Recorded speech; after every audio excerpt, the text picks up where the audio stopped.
Selanjutnya double metadata.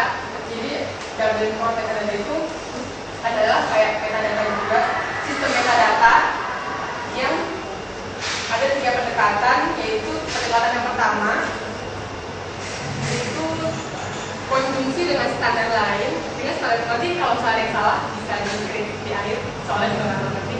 Standar kelompok lain untuk mengembangkan infrastruktur teknis dan pendidikan dan dissemination, mesti penyebaran ide ini gitu. Intinya dari core metadata itu adalah standar metadata untuk bisnis dan organisasi yang berbeda dan telah diterbitkan susunan kumpulan metadata dalam core. Selanjutnya OIPMH itu intinya adalah untuk mengoperasikan si dalam core metadata tadi. Jadi menjalankan standar pengoperasian dalam distribusi metadata yang berbasis XML. Jadi metadata dan metadata tadi distandarkan oleh OIPMH. Ya, setelah itu, nah ini dia isu-isu pengembangan dan implementasi. Mahal, arsip digital itu mahal sampai ratusan ribu dolar.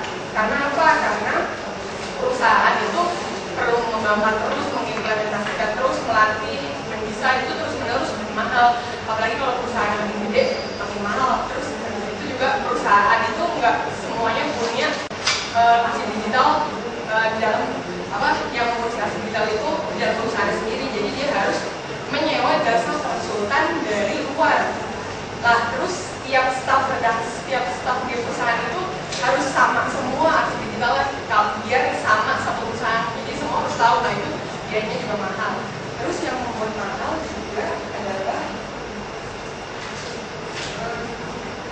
ada fase-fasenya. Jadi setiap fase arsip digital itu biayanya juga besar. Lalu kontrol kualitas. Nah, kalau arsip digital bagus harus dikontrol. Nah itu terdiri dari kebenaran isi, kelengkapan isi, kebenaran metadata, bagaimana format yang akan melakukan pemindahan, perencanaan migrasi yang terus, dan pembayaran yang dikontrol. Jadi kalau kita mengontrol ini dengan menggunakan standar yang tepat untuk penciptaan data, akan bisa mengurangi masalah data yang rusak atau nggak bisa digunakan. Jadi dengan dicek data ini bisa mengurangi biaya dan meminimalkan intervensi manual. Terus penciptaan metadata yang sesuai dengan standar dan norma-norma yang tersedia akan meningkatkan kesempatan bahwa data bisa diakses melalui sistematik dan tersedia untuk penggunaan ulang terus-menerus. Terus kalau mau paling fleksibel itu adalah datanya XML karena bisa dibaca di banyak tempat tanpa software khusus. Lalu kalau PDF itu membiarkan perekaman format bisa dipelihara dan PDF itu formatnya baik walaupun ada risiko kecil. Jadi intinya format data apapun harus tetap diperiksa dengan cara yang benar. Tidak hanya isinya tapi juga penciptaannya. Dan pilihan format dan metadata itu bisa menjamin keakuratan data. Dan versi kontrol ini penting untuk pengarsipan data dari penerbitan sampai dari penerbitan.